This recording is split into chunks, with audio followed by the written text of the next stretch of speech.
അങ്ങനെ ഒരുപാട് സേവനങ്ങൾ ചെയ്യുന്നതിനാൽ അള്ളാഹ് തരുന്ന ഫലമാണ്. ആ ഫലത്തിന്റെ പേരിൽ നിങ്ങൾ പരിഹസിച്ചു, ഇവിടുന്നും പരിഹസിച്ചു.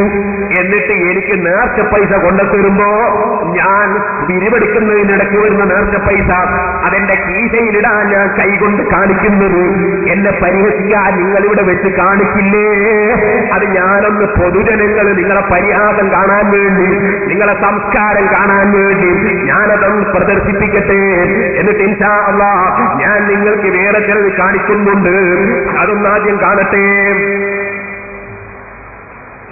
ഇയാൾ പ്രസംഗിക്കാണ് ഒരു സ്ഥലത്ത് പോയിട്ട്, നമുക്ക് ദുന്യാവിനോട് മോഹനാവരുത്, പൈസ വാങ്ങരുത്, നമ്മളെ കൈയൊരാളെ കൊണ്ട് മുട്ടിക്കരുത് എന്നൊക്കെ ഒരു നാവ് കൊണ്ട് പറയുകയും, പിന്നെ അയാളെന്ന് വേറെ സ്ഥലത്ത് പോയിട്ട് സല്ലല്ലാഹു അലാ മുഹമ്മദ് എന്നിട്ട് പൈസ ഇങ്ങനെ വാങ്ങാ, കൈ ഇങ്ങനെ മുട്ടിക്ക, പോക്കറ്റിൽ കൂടാ, അന്യം കാണിക്ക.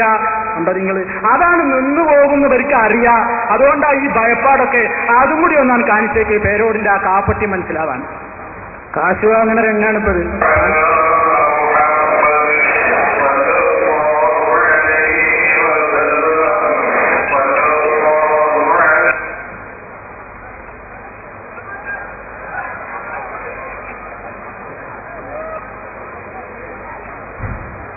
അപ്പൊ കണ്ടില്ലേ, ഒക്കെ കാണുന്നില്ലേ? മുത്തനുണ്ട്, മറ്റോടത്തൊന്നും വേണ്ടാന്ന് പറഞ്ഞ് ഇതൊക്കെ നിന്നു പോകും മുസ്ലിയാക്കന്മാര് വയല് കേട്ടാൽ എന്ന പേടി കൊണ്ടാണ് ഇവിടെ വയല് കേൾക്കാൻ വന്ന മുസ്ലിയാക്കന്മാർ ഇയാൾ അരമുസ്ലിയാരി എന്ന് പറഞ്ഞ് പരിഹസിച്ചത്. അതുകൊണ്ട് എന്റെ ബഹുമാനപ്പെട്ട എല്ലാ നാദാപുരത്തുള്ള പണ്ഡിതന്മാരോട്, സുഹൃത്തുക്കളോട്, മുസ്ലിയാക്കന്മാരോട്, ഈ നാട്ടിലെ ഉമ്മറങ്ങന്മാരോട് എല്ലാവരോടും ഞങ്ങൾ പറയുന്നു, ഇത് ആഖിറത്തിന് വേണ്ടിയാണ് പറയുന്നത്. നിങ്ങൾ അല്ലാഹുവിന്റെ ദീനിനെ പഠിക്കണം. കുറച്ചുപേരെ വിളിക്കണം സുഹൃത്തുക്കൾ. ഞാൻ അപ്പൊ അവസാനിപ്പിക്കും. നിങ്ങൾ സദസ്സിൽ എഴുന്നേൽക്കരുത്, അവിടെ തന്നെ രണ്ട് നിമിഷമാണ് അവസാനിപ്പിക്കും. അല്ലാഹു സുബ്ഹാനഹു വ തആല പറയുന്നു നമ്മളോട്. കണ്ടോ, ഇയാളിത് പരിഹസിച്ച് നാദാവസ്ഥക്കാരനോട് ഞാനെന്താ ചെയ്യുന്നത്? എല്ലാവരും എണീറ്റ് പോകാൻ തുടങ്ങി. എന്തിനാണിതൊക്കെ? എന്നാ സഹോദരന്മാരെ, ഞാൻ ഇന്നലെ ഈ ക്ലിപ്പിങ്ങനെ ശരിയായിക്കൊണ്ടിരിക്കുമ്പോ, ഇവരെ ഗൈനക്കോളജിക്കൽ കറാമത്ത് കേന്ദ്രം എന്ന് പറഞ്ഞുകൊണ്ടിരിക്കുമ്പോ പാറക്കടവിൽ നിന്നൊരാളിക്ക് വന്ന് വന്നെന്നറിയോ? അയാൾക്ക് മക്കളില്ലായിരുന്നു. അപ്പൊ നേർച്ചയാക്കി മക്കളുണ്ടായി. എന്നിട്ട് സ്വർണം തരാൻ വന്നതാ സിറാജിനുദ്ദീനിലേക്ക്. അയാളെയും സ്വർണ്ണമാണ് എനിക്ക് കാണിക്കാൻ പോകുന്നത്. ഇന്നലെ വന്നതാണ് അയാൾ നാഫിർ. കൊടവായിട്ട് കൊടുക്കാനല്ലേ ഒന്ന് കാണാനേ.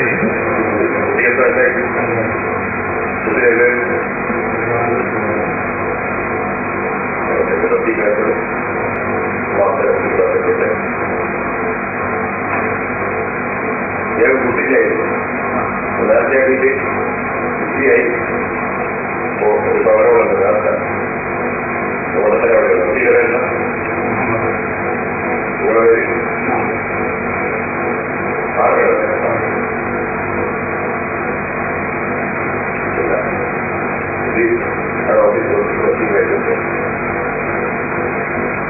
എനിക്ക് കാണിക്കാൻ പോകുന്നത് എന്താണെന്നറിയോ? നിങ്ങൾ ഗൈനക്കോളജിക്കൽ നേർച്ച കേന്ദ്രം നിശ്ചയിപ്പാക്കിയില്ലേ? നിങ്ങളത് എഴുതിയാൽ മതിയാവൂല. കാരണം അവിടെ 10,000-കണക്കിന് അത്ഭുതങ്ങൾ നടക്കുന്നുണ്ട്. അതൊന്നും രണ്ടൊന്നല്ല. ഓപ്പറേഷൻ വിധിച്ചിട്ട് തിയേറ്ററിൽ കയറിയിട്ട് നേർച്ചയാക്കിയപ്പോ തിയേറ്ററിൽ ഓപ്പറേഷൻ വേണ്ടാന്നല്ലേ ഡോക്ടർമാർ ഇറക്കി കൊടുത്തയച്ചിട്ടുള്ള സംഭവങ്ങൾ എഴുതിയ കത്ത് ഞാൻ ഫയലിൽ വെച്ചിട്ടുണ്ട്. സിറാജുൽ ഹുദയും അനുഭവങ്ങളും എന്ന് പറയുന്ന പുതിയ പുസ്തകം ഇറങ്ങുമ്പോ നിങ്ങൾക്ക് ഓരോന്നോരോന്നതിൽ ദശക്കണക്കിന് കത്ത് കാണാം. എന്നാ ഒരു കത്തും കൂടി ഞാൻ കേൾപ്പിക്കുന്നു, നിങ്ങൾ എഴുതണം. ഇനിയും എന്തറിയോ, ഗൈനക്കോളജിക്കൽ എന്നുള്ളത് മാറ്റിയിട്ട് സൂചി നേർച്ചാ കേന്ദ്രം എഴുതണം. കാരണം കുറ്റ്യാടിക്കടുത്ത് നരിക്കുട്ടിൻചാലിലെ ഒരു ചെറുപ്പക്കാരൻ നസീർ എൻ നാരോള്ളതിൽ വടയം നരിക്കൂട്ടിൻചാൽ, ടെലിഫോൺ നമ്പർ 2588-9006. അയാളുടെ പ്രശ്നം എന്തായിരുന്നു? അയാളുടെ വയറ്റിന് സൂചി കുടുങ്ങി. ഞാൻ വായിച്ചു തരാം ഈ കത്ത്, സ്ക്രീനിൽ കാണാം കേട്ടോ. വയറ്റിലെ വേദനയ്ക്ക് ഒരു പാടായി വിഷമിക്കുന്നു. അങ്ങനെ മേരിക്കുന്ന് പ്രഭാകരൻ ഡോക്ടർ കാണിച്ചു. അവിടുന്ന് സെന്റോസ്കോപ്പ് ചെയ്ത് വയറ്റിൽ സൂചി ഉണ്ടെന്ന് കണ്ടെത്തി. പിന്നെയും ബേബിയിൽ നിന്ന് സെന്റോസ്കോപ്പ് ചെയ്ത് അങ്ങനെ എടുക്കാൻ കഴിഞ്ഞില്ല. അങ്ങനെ ഡോക്ടർ വേറെ ഒരു ദിവസം കഴിഞ്ഞ് ചെല്ലാൻ പറഞ്ഞു.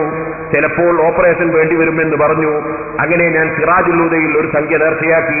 ഹോസ്പിറ്റൽ പോകുന്നതിന്റെ തലേ ദിവസം രാത്രി 10 മണിക്ക് ബാത്റൂമിൽ പോയി. പോകുമ്പോൾ വീണ്ടും അധികം ഞാൻ സംഖ്യ സിറാജുൽ നേർച്ചയാക്കി. അങ്ങനെ ബാത്റൂമിൽ കയറി നേർച്ചയുടെ ബർക്കത്തുകൊണ്ട് സൂര്യവാറ്റിൽ നിന്ന് പോന്നു. അൽഹംദുലില്ലാഹ്. ഉസ്താദ് പ്രത്യേകം ദുആ ചെയ്യണം. ഇതുപോലെ ഒരുപാടുണ്ട്. ഇനി നിങ്ങൾ എഴുതണം സൂര്യക്കറാമത്ത് കേന്ദ്രം. അതുപോലെ അതേ വീണുപോയ സാധനങ്ങൾ അത്ഭുതമായി കിട്ടിയവരുണ്ട്. നിങ്ങൾ എഴുതണം. ഇന്ന് വന്നതിന് ഓപ്പറേഷൻ ഒഴിവായ കത്തി എന്റെ കീശയിൽ തന്നലുണ്ട് എന്നാണ് ഹുസൈൻ മാഷ് പറയുന്നത്. അതുകൊണ്ട് ഞാൻ നിങ്ങളോട് പറയട്ടെ, നിങ്ങൾ ആ സൂര്യ വെച്ച് നടന്നോ, നിങ്ങൾ പരിഹസിച്ചോ, ഞങ്ങൾക്ക് ഒരു വിശ്വാസമുണ്ട്. അള്ളയല്ലാതെ കൊടുക്കുന്നവരില്ല, അള്ളയല്ലാതെ തടയുന്നവനില്ല. മുജാഹിദീങ്ങളെ അള്ള ഒന്നും ഏൽപ്പിച്ചിട്ടില്ല. ഞങ്ങൾ വിശ്വസിക്കുന്നത് അല്ലാഹുവിനാണ്. കൊടുക്കുന്നവനവനാണ്, തടയുന്നവനവനാണ്. ഇനി ഞാൻ നിങ്ങൾക്ക് പറയട്ടെ, നിങ്ങളെ ഇസ്ലാഹി മാസിക വായിച്ചിട്ട് മുസ്ലിയാന്മാര് മുജാഹിദാവുന്നുണ്ടല്ലേ? എന്നാ ഞാൻ പറയട്ടെ, ബുദ്ധിയുള്ള ഒരു മുസ്ലിയാരും മരിക്കുന്നത് വരെ മുജാഹിദാവൂല കേട്ടോ. ബുദ്ധിയില്ലാത്ത അരമുസ്ലിയാന്മാര് മുജാഹിദായിട്ടുണ്ടല്ലേ? അത് ഞാൻ നിങ്ങൾക്ക് അത്തരം മുസ്ലിയാന്മാരെ കാര്യം നിങ്ങൾ ഇസ്ലാഹി തന്നെ വായിച്ചിട്ടൊന്ന് കേൾപ്പിച്ചു തരാ. എന്റെ മുസ്ലിമീങ്ങൾ ശരിക്കും ശ്രദ്ധിക്കണം. ഫൈസൽ മുസ്ലിയാർ ഇന്നെ മുസ്ലിയാര് അടുത്ത് മുജാഹിദായി പോൽ. എന്നിട്ടോ അയാൾ ലേഖനം എഴുതാണ്, ഇല്ലാത്ത സലാത്തുകളുടെ വല്ലാത്ത പോലീസകൾ. അതിലാണ് നാരിയത്ത് സലാത്ത് നാറിയത് എന്ന് പറഞ്ഞത്. എന്നാൽ ഈ ലേഖനത്തിൽ മുസ്ലിയാരുടെ ബുദ്ധി മനസ്സിലാക്കാൻ വേണ്ടി ഇവിടെ ധാരാളം ചെറുപ്പക്കാരില്ലേ, SSLCക്ക് പഠിക്കുന്നവരും ശേഷം +1 +2 പഠിക്കുന്നവരും BA-ക്കും MA-ക്കും പഠിക്കുന്നവരും LLB-ക്ക് പഠിക്കുന്നവരും MBBS-ന് പഠിക്കുന്നവരും ധാരാളം ചെറുപ്പക്കാരില്ലേ? നിങ്ങൾക്കൊക്കെ ബുദ്ധിയില്ലേ ചെറുപ്പക്കാരെ?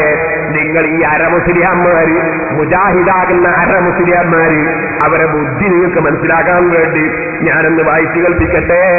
കേട്ടോളൂ. ഇയാള് പറയാണ്, ഇല്ലാത്ത സലാത്തുകളുടെ വല്ലാത്ത പോലീസുകൾ. ഫൈസൽ മുസ്ലിയാർ പുതുപ്പറമ്പ്.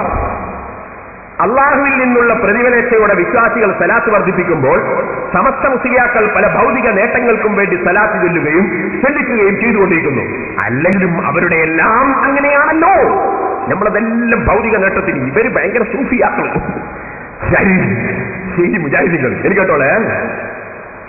ഏത് കർമ്മം അവർ ചെയ്യുന്നുണ്ടെങ്കിൽ ലക്ഷ്യം ഭൗതികമായിരിക്കുമെന്ന് അവർ തന്നെ അംഗീകരിക്കുന്നതാണല്ലോ. മൗലിദ് ഓതിയാലുള്ള നേട്ടം ഒരു മുസ്ലിയാരി എഴുതുന്നത് കാണുക. ഇനി മരിച്ചുപോയ താഴ മുസ്ലിയാരിയാ പറയുന്നത് കേട്ടോളെ. നബിക്കുള്ള മൗലിദ് വീട്ടിലും ഓതേണ്ടതാ, അതിനാൽ മുസീബത്തൊക്കെയും നീങ്ങുന്നതാ, കള്ളന്റെ ശല്യം തന്നെയും ഒതുങ്ങുന്നതാ, ദാരിദ്ര്യവും നീങ്ങുന്നതായി കാണുന്നതാ, ഇവയൊക്കെയും കണ്ണേറ് ഹസദും നീങ്ങുവാനുതകുന്നതാ. ഇതിങ്ങനെ എഴുതിയിട്ട് മുജാഹിദ് പറയാണ് കേട്ടോളെ. ഈ വരികൾ തീർത്തും തെറ്റാണെന്ന് ഈ ലേഖകന് വാദമില്ല. കാരണം തുച്ഛമായ ശമ്പളം പറ്റുന്ന മുസ്ലിയാക്കൾ ദാരിദ്ര്യമില്ലാതെ കഴിഞ്ഞുകൂടുന്നത് മൗലിദ് കൊണ്ടാണ് എന്ന സത്യം അംഗീകരിക്കാൻ നാം നിർബന്ധിതമാണല്ലോ. പറഞ്ഞു വന്നത് സലാത്തിനെ കുറിച്ചാണല്ലോ. സലാത്തിന്റെ ലക്ഷ്യവും മുസ്ലിയാക്കൾക്ക് മറ്റൊന്നല്ല. അപ്പൊ നിങ്ങൾ കണ്ടോ, ഇതിൽ പറഞ്ഞൊക്കെ ഭൗതികാണെന്നാ പറയും. ഇതിൽ പറഞ്ഞൊക്കെ ഭൗതികാണോ? ഇതിൽ പറഞ്ഞതൊക്കെ ഭൗതികാണോ? ആദ്യം തന്നെ തഴവ മുസ്ലിയാർ പറഞ്ഞത് എന്താ? പക്ഷെ അത് ഈ അരമുസ്ലിയാർക്ക് മനസ്സിലായില്ല.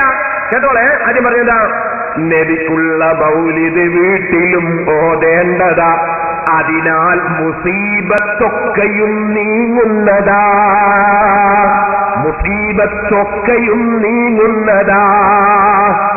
ഏറ്റവും വലിയ മുസീബത്ത് എന്താണ്? മുസീബത്തൊക്കെ നീങ്ങുന്ന ഏറ്റവും വലിയ മുസീബത്ത് എന്താണ്? മുജാഹിദാവുക. അത് നീങ്ങും. മുജാഹിദായി പോവുക എന്ന മുസീബത്ത് നീങ്ങും. ഈമാനില്ലാതെയായി പോകുന്നതിനേക്കാൾ വലിയ മുസീബത്തുണ്ടോ? നരകത്തിൽ കിടക്കുന്നതിനേക്കാൾ വലിയ മുസീബത്തുണ്ടോ? അതാ അദ്ദേഹം പറഞ്ഞത്.